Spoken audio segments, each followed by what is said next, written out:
En leto na konjski vrh, teden je skoraj da naokoli, kaj ti danes smo pa skupaj v soboto, ne v ponedeljek. Pa najprej kar je vprašanje, kako to, da smo morala ta teden pa pohiteti?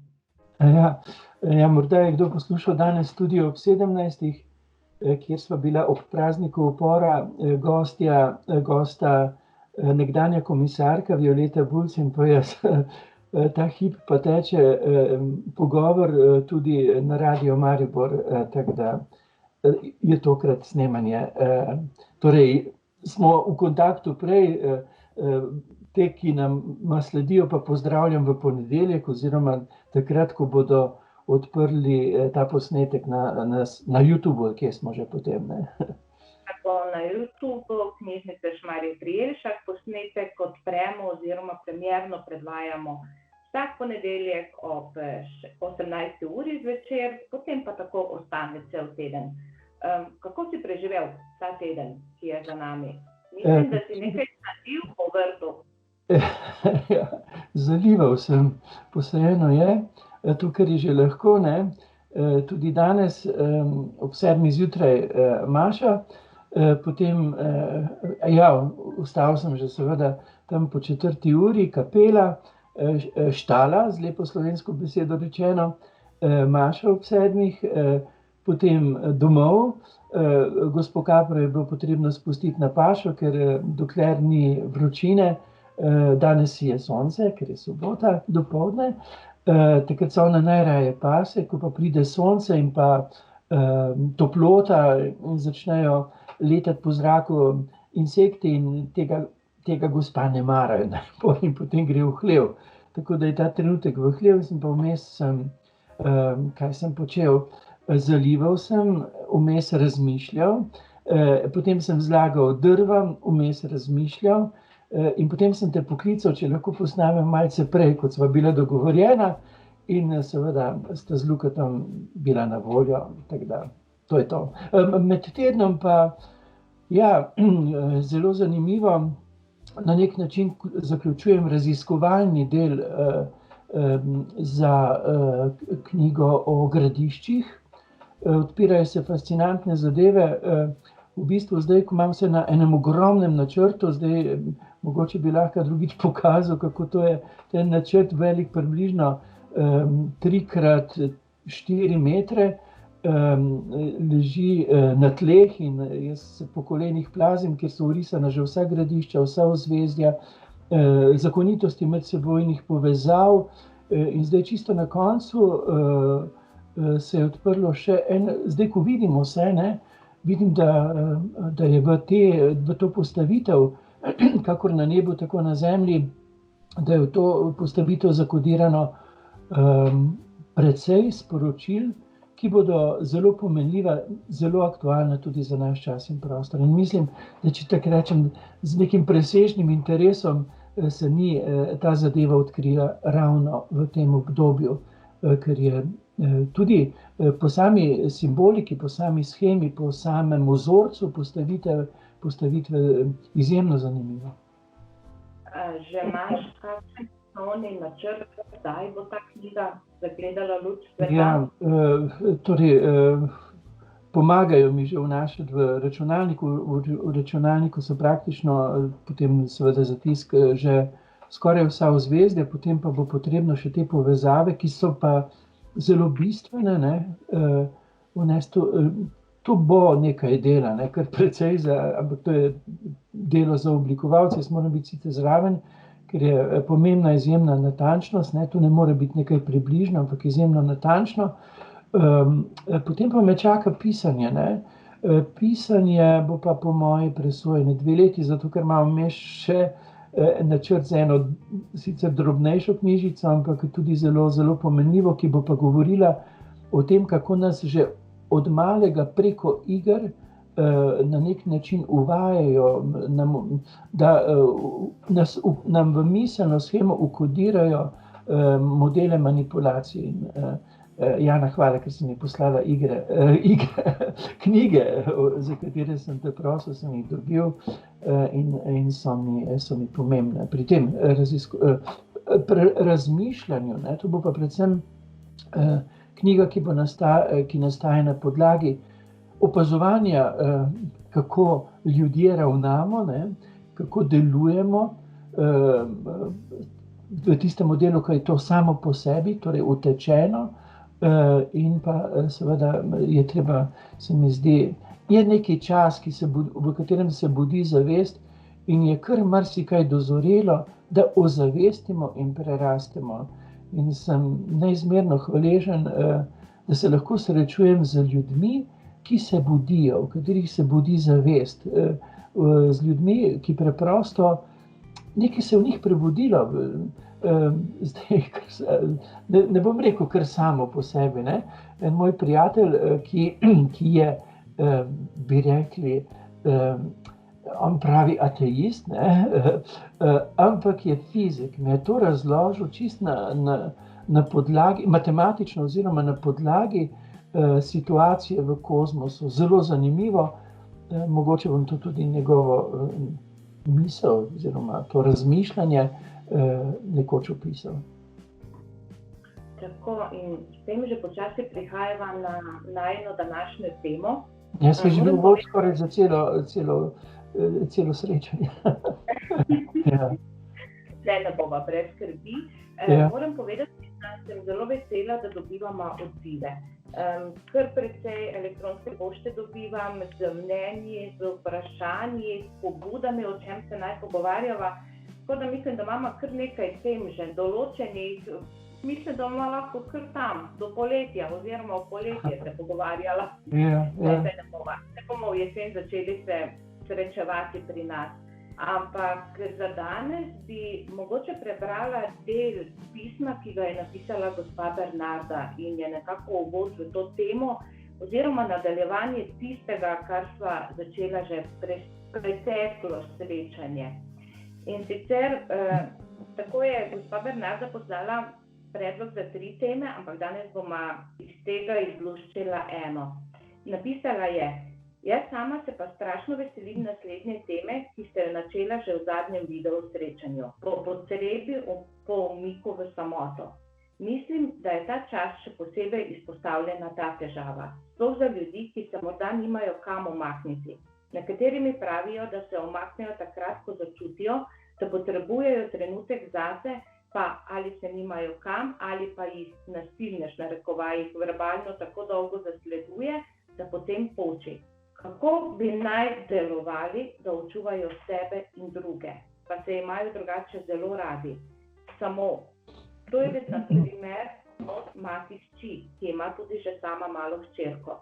Rada bi odreagirala tako, da bi se postavila zase, da ne bi prizadela mame in hkrati ne bi bila slab zgled za svojo hčerko. Jaz ne znam svetovati, da bi bilo za vse prav. Razen tega, samo da poslušam. Imaš ti kakšen nasvet? Ja, rekel bi, da je vse tako, kot mora biti, po naravnih zakonitostih, ni nič narobe, vendar je zaradi naravnih zakonitosti, recimo sobivanja, pomembno ozavestiti določene pravila preživetja, zato da lažje skupaj dobro živimo, da nam je dobro skupaj biti. Zdaj, ko sem poslušal tole pismo, nekaj na izhodišču svojega duhovniškega življenja sem živel v samostanu, ne? In sem se spomnil na samostansko življenje, v katerem so pravila narejena tako, da lahko na kup dani ljudje preživijo. Zdaj sem pomislil, tukaj blizu v Nazarjah živijo klarise, mislim, da je 12-13 sester na malem prostoru in skozi nenehno se gledajo, niti ne morejo iti nikamor, ker so znotraj klavzure, to je zelo strog red. Ampak kaj je eno izmed pravil? Eno izmed pravil je, da je tudi čas, ko smo tiho, ne? Ko ti nekdo kar naprej nekaj ne žnara, pa ne govori, ker pa je to skušnjava, da ko mene pritisne, ne bom rekel na straniščno potrebo, ampak na drugo potrebo, ne? Da bi nekaj govoril, še posebej, ko mi gre nekdo na živce, bi mu kar naprej govoril, pa razlagal, pa dejansko to, kar doživljam, hotel, da on doživi, da me razume, ne? Ampak jaz takrat ne razumem, da mu težim. Zato je zelo dobro, če je, ne bom rekel predpisan, ampak dogovorjen čas. Mislim, da smo prejšnjikrat govorila o vozlu na Firtohu, ne, ko je dogovorjen čas, pusti me pri miru, ne. Torej, ljudje, ki se imajo najraje, si gredo lahko tudi najbolj na živce. Nihče ti ne bo šel tako na živce, kot človek, s katerim sobivaš in ga imaš najraje. Zakaj? Ker najgloblje seže vate, v tvoje subtilno. In dejansko mi sploh nismo ozavestili, kako globoko se zaznavamo in kaj vse, še posebej v hotenju, ker si želimo samo dobro, ne, pa smo pa razpeti med dobro in hudo, kaj vse zaradi tega vzvalovi v nas. Včasih zaradi utrujenosti, včasih zaradi tega, ker bi radi razčistili neke zadeve, ampak glejte, so določena pravila, ki jih je treba upoštevati. In ta pravila so, da ima pravico, tudi če živijo ljudje v bloku, vsak za svoj kotiček. Mogoče je to tam, kjer imajo otroci pisalno mizo, svojo mizo, ker delajo, mogoče mama ne vem kje, ata ne vem kje, ker ima neki mini delavnico. In ko želi biti sam, se zavleče tja in je to znamenje pusti me pri miru. Ne vstopaj v moj osebni prostor, takrat, ko moram poiskati v sebi ravnovesje in spokojnost. In bolj, ko boš ti žnaral, kaj pa je narobe, pa kaj je spet, ne? Bolj težiš, bolj bremeniš in bo počel. Razumete? Mi bi se morali določene stvari domeniti, kot v kloštru, po domače povedano, da ima vsak pravico za en svoj kotiček, mogoče otrok tam mali igralni kotiček, tisti, ne vem, dogovorjeno. Tam, ko greš v tisti prostor, te bom pustil primer. Miza, kjer obedujemo, je pa prostor našega skupnega srečevanja, ne. Upam, da nisem pred televizijo, ne, ampak da dejansko, ker televizija nas krade v pozornosti, ne, takrat smo vsi usmerjeni od sebe, od družine v neke vsebine. Ne bom rekel, da je to vedno slabo, ne, ampak v bistvu pa je miza tisti sveti kotiček, sveti prostor, kjer se pa zberemo. In še neko pravilo je, pri mizi, pri obedih nikoli ne odpiramo težkih tem. Nikoli, ne. Mi se lahko, kadar je kosilo, kadar je zajtrk, kadar je večerja. To so sveti trenutki. In takrat se ne odpirajo težke teme. To sem se naučil v sobivanju z mladimi v komuni. Marsikaj morajo razrešiti. Ampak ko je obed, je to trenutek prazničnosti in takrat nima pravico, da nekdo zlorabi hrano, zato, da bo pa dejansko povedal tisto, kar ga že dolgo žuli. To imamo pa lahko zato, ko si izrečemo stvari, ampak ne pozabiti razmerje 5:1. Ne samo težiti, ne, ker hočem samo dobro, skozi vam težil, pa govoril, ker hočem samo dobro. Taki ljudje zamorijo svojo družino, svojo ceno, lahko celo življenje živijo zamorjeno, pol na pogrebu pa javkajo pa cmizijo. Daj prej rešite, ne, da ste si dragoceni, ne pa prej se ti žiti, potem pa jedikovati, pa tisto plastiko nositi na pokopališče, pa obremenjevati prostor zemlje, ki je svet prostor, ne. Ampak to je druga tema, ne. Torej, potreben je zasebni prostor, ne. To je treba spoštovati. Torej, prostor umika, prostor, ko si tih, ko me pustiš pri miru. Zmenite se, na kak način to je treba naprej dogovoriti, ker drugače ne bo šlo. Pa še nekaj je zelo pomembno vedeti, ne. Omenila si, Jana, da gre konflikt mama, hči, ne konflikt, napetost, ne. Hči, mama, to je naravna napetost, ta napetost mora biti. Preprosto zakaj? Preprosto zato, da lahko živi hčerka svojo zgodbo družine, ne. Jezus je tu uporabil kar močne besede, ne, pravi, ne bom povedal, kako je prevedeno, ampak v pomenu, kdor ne preseha z rodno družino, ko je za to čas. To pomeni, kdor ne vstopi v obnebje svoje družine, ne. Recimo sin, ko se poroči, hčer, ko se poroči, ima svojo družino in tisto je presveto. Potem daleč ni nič. Ja, potem nekje je matična družina. Ampak je možna vez, bi rekel prijetna vez, luštna vez, je možna prijetna povezanost, če se spoštuje, da gre zdaj za svojo družino. če pride do nekega, bi rekel, koraka, ne bom rekel preseka, ampak ja, je pa prelom. Ne more biti, kakor je bilo prej. In ta napetost med hčerko, ki ima svojo družino, ta napetost se začne že v najstniških letih. Tam otroci, 3. razred, 4. še govorijo, so prepričani, da bodo ostali skozi svojo rodno družino. Potem te pa v naravo dane zakonitosti primorejo, da pride do postopnega ločevanja. Kako pride do postopnega ločevanja? Ja, tako, da ti grejo na živce. Da se umakneš, da greš ustvarjati svoje gnezdo. In to, da si gremo na živce, tudi odnos tašča, snaha, so naravne. Mi je tako zelo čudno, če kjer reče, ja, se ne veste, kdo mi je prav, ne bom rekel, katera je bila snaha ali je bila tašča, midve sta pa največje prijateljice. Ja. Prosim lepo, lahko si zaupata, če se spoštujeta, če snaha spoštuje modrost tašče in se tašča ne vtika, ne pametuje in se ne vtika. To lahko pride do enega lepega sožitja.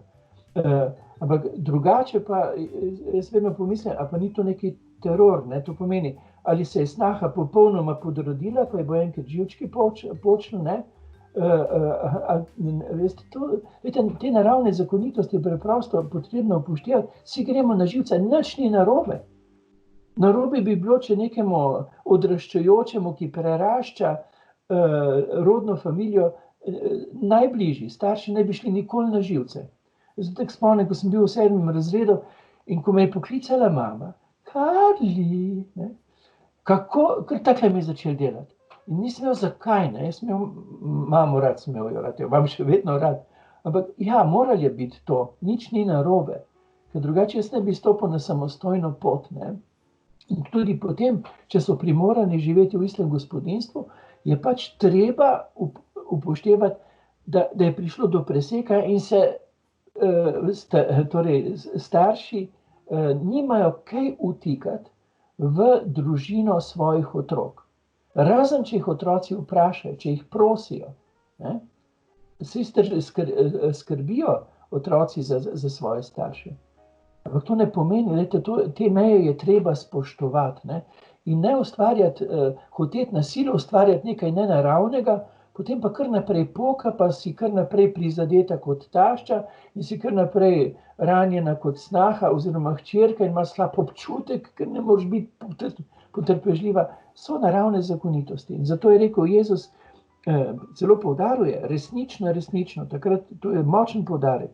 Kdor ne stopi na svoje, kdor ne preseka, ne more biti moj učenec, ne more živeti zgodbe svoje družine, se ne more učiti. Ja, pa sam dobro hočem, pa Glejte, naravne zakonitosti so, povedal sem nekaj splošnega, vi pa to seveda morate prilagoditi, sprejeti oziroma uskladiti z svojo družino. Srečujem pa mnoge, veste, ki imajo zelo slab občutek, tašče, ker bi rade neko sožitje, pa sem dobro, pa kar naprej vstopajo. Zdaj govorim samo o ženskah, velja tudi za moške, isto, ker vstopajo, pa kar neki bi. Pa niso sprejete, kot bi. Ne, kot te prosijo naredi. Zmenite se, koliko, kaj, kdaj, bojo zelo dragoceni otroci za pomoč. To je neizmerno, ampak nisi pa del nove družine. Nisi, si svoje. Tudi če si že sama, da ti je mož, da ti je žena umrl, potem pač tak je. Poišči si krog tistih prijateljev, s katerimi boš lahko prijateljeval, se dopolnjeval, kaj se ti bo vse odprlo. To je, vem, mogoče bi kdo pričakoval, da bi rekel, ja, potrpite, pa radi se imejte. To je flancanje rožic, to je flanc. In ta flanc ne prime, ta flanc uvene, takrat, ko zaflancaš neko novo idejo, bom pa zdaj potrpel, pa mi ne bo šel na živce. Ko si to misel zaflancal, je še nekaj časa po konci, pa bo pa rosca uvenela. V življenju se pač flancati ne da, dolgoročno pač ne. Sem krut? Ne, realen, ampak je včasih zelo težko. Ja, draga Jana in dragi vsi, ki naj jo spremljate, Sam sem naredil korake samo po tistem, ko mi je bilo zelo težko, ne. Prej sem omenil, da raziskujem gradišča, popustil sem šele po možganski kapi, kajti moje predznanje, lahko bi pa rekel moje fikcije, moje želje, moje ideje so silno močne, ne. In mi na nek način nekaj prerastemo, sprejmemo, dejansko doživimo metamorfozo v odnosu do najbližjih, spremembo v odnosu do najbližjih, šele ko smo v to primorani. Dokler pa bi hoteli po tisti, kar poznamo, ne. Sam sem, še zdaj se spomnim, ker me je vedno zanimala astronomija in pa stare civilizacije, ne, me je najbolj oviralo znanje, ko sem raziskoval zvezdje velikega psa in sem bil zelo pameten. Jaz sem že vedel, kako mora biti, pa ni bilo tako. Nisem popustil dejstvom, ne.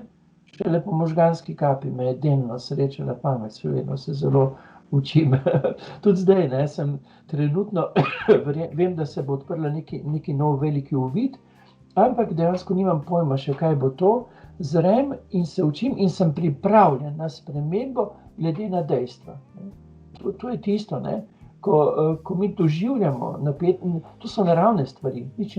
Seveda je pa tudi to, ne, da najbližjim, a smo že imeli doživljajsko prenašanje sporočil? Dotaknila se tega. Ja, to je ena najbolj važnih tem, ne. Obenem pa je treba tu upoštevati naslednjič doživljajsko prenašanje sporočil, nekaj bistvenega, zaradi tega gre največ ljudi narazen, ker tega, bi rekel, nismo poosebili na podlagi doživljajske pedagogike. Bistveno, to bi mogli od začetka pa do konca življenja, najprej bi mogli razumeti, pa niti ne razumemo, zakaj gre, ne. Gre pa na kratko danes samo za to, da pač najbližjim povzročimo to, kar jim želimo sporočiti. Glejte, ko sem jaz tečen, v sebi težim, ne, in komu težim, če pride nekdo, ki ga ne poznam, se zadržim. Pred domačimi sem pa pristen, ne. To pomeni resničen in jim dejansko, ker jih želim v sočutju, dejansko povzročim to, kar sam doživljam, ne, jim zatežim. Ampak o tem širše in poglobljeno v prihodnjič. Je pa bistvena tema zato, da se razumemo v medsebojni komunikaciji, ki je v neznatnem delu samo v tem racionalnem sporočanju, predvsem je v povzročanju, ker želimo druge ne, da nas samo razumejo, predvsem želimo, da nismo notranje sami, da so z nami v sočutenju, ne.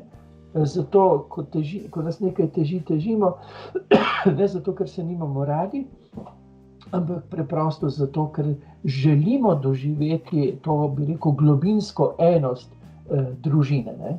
Zelo pomembna tema, kako pomembno je določene stvari ozavestiti in kako pomenljivo bi bilo jih po doživljajski pedagogiki tudi poosebiti. Res določenih stvari še zdaleč ne poosebim, če jih samo slišim. Najprej si rekla, ja, ni lahko. Ja, tudi meni ni bilo lahko, ko sem se učil že v teorijo, ko sem se učil prakso, je pa dejansko gre pa vse skozi. Nekaj nas dejansko spremeni, saj vemo, šola uči, življenje nas pa nauči oziroma naredi. Zdaj bom pa zakašljal, prej sem takole, zdaj bom pravilno. Kako znam, ne? Ja, mogoče je ravno ta sedanji čas, ko smo pa nekako prisiljeni sobivati skupaj, velika priložnost, da se marsikaj naučimo, marsikaj spremenimo. Če bomo ozavestili, ampak mi bi morali imeti prej vaje o vsem tem, kar bi zdaj potrebovali. Mi bi mogli te stvari zakonitosti že prej razumeti.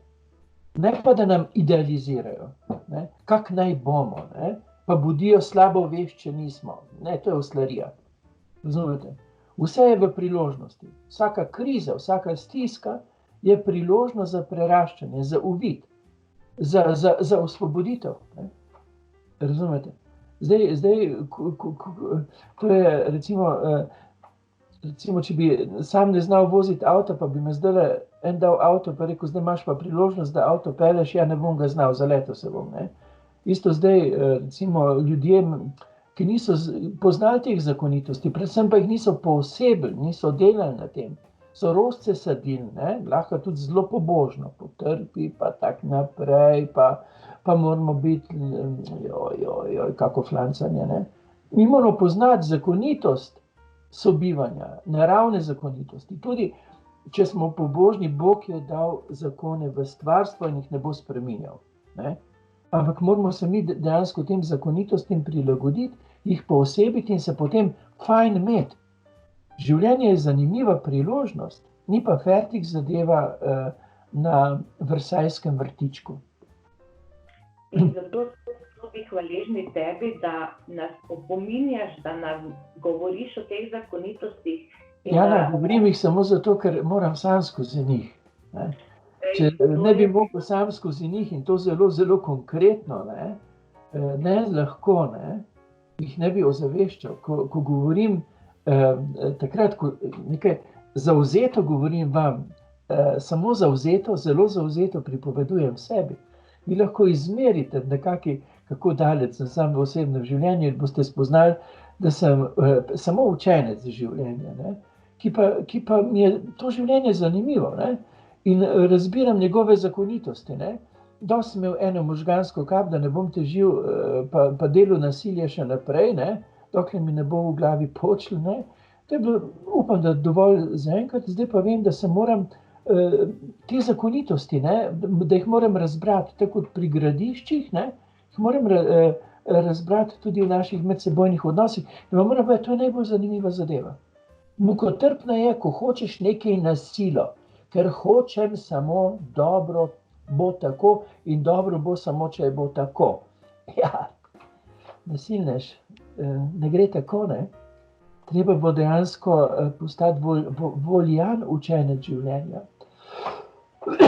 Zdaj vem, da moram pravilno kašljati. In zato smo veseli, da tudi ne stopaš pred nas kot tisti, ki vse ve, ki vse zna, ki nam deli nauke, ampak priznaš, da si vedno učenec življenja. Tudi to velikokrat razberem med temi odgovori in odmevi, ki prihajajo. Upam si napisati, ker vem, da me sprejema takšno, kakršna sem. In to bi ljudje morali kar velikokrat razmišljati o tem, da ljudi sprejmemo, ne pa jih ukalupimo. Meni je tako dobro, recimo, ko se srečam s človekom, ki me želi zaznati v moji zgodbi življenja in prepoznati in spodbuditi, da se uresničim na svoji poti. To je bil v mojem življenju moj duhovni oče, Taras Krmavner, ki mi je pokazal, kaj se pravi biti duhovni oče. So bili pa mnogi, ki so me hoteli dejansko potisniti v šablono, to pomeni ukalupiti, zmanipulirati, in so me zadušili. In Bogu hvala, da to niso uspeli. In Bogu hvala, da sem imel tudi takega duhovnega očeta. Taras Krmavner ni bil duhovnik, to je bil največjih zame mislecev preteklega časa in res globok poklon takšni osebnosti, tudi mogoče zato, ker sem njega srečal. Tudi on je bil samo učenec življenja in mi je enkrat rekel, poglej, Karl, a ti ni rekel Jezus, samo eden je učitelj, vi vsi ste pa učenci. Mi se učimo iz življenja in zelo prijetno je sobivati z nekom, ki ti pove, da je učenec, da se velikokrat zmotil in da se bo že zmotil, nič hudega, ker dejansko takrat ti v posledici razbereš to in se ob nekom mirno učiš. Moraš pa zaznati seveda posledico svojih ravnanj, tako mi odrasli, kot seveda tudi otroci. Če bi starši prihranili posledice napačnih ravnanj svojim otrokom, recimo, bi jih napačno zagovarjali, seveda je to grozljiva zadeva. Imamo se pravico zmotiti, imamo pa tudi pravico in celo obvezo izkusiti posledico svojih odločitev, svojih ravnanj. Če je dobro, kot dobro, nas bo to potrdilo, če pa je negativno, nas bo pa ravno posledice dejansko preusmerile. In to so zelo pomembni. Smo pa učenci in zelo fino je biti učenec.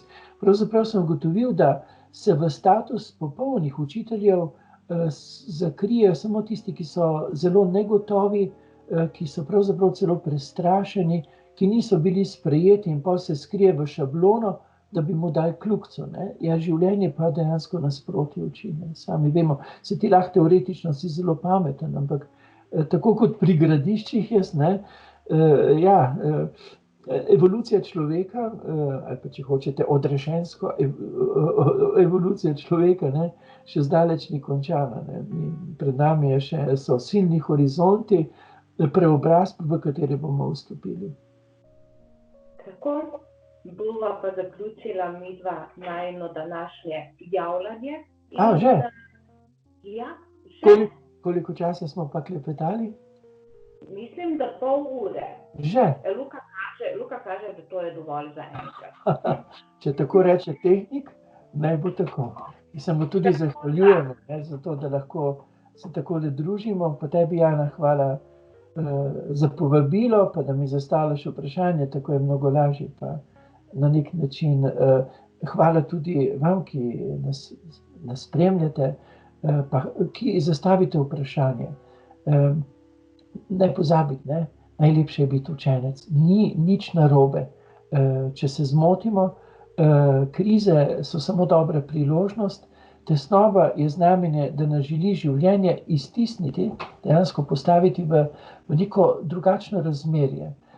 Vse pravzaprav, tudi tisto nelagodje, nam želi narediti uslugo, da bi se osebno in medosebno čim bolj uresničili, da bi živeli življenje kot dobro priložnost, ne pa kot zaparkirano gotovost.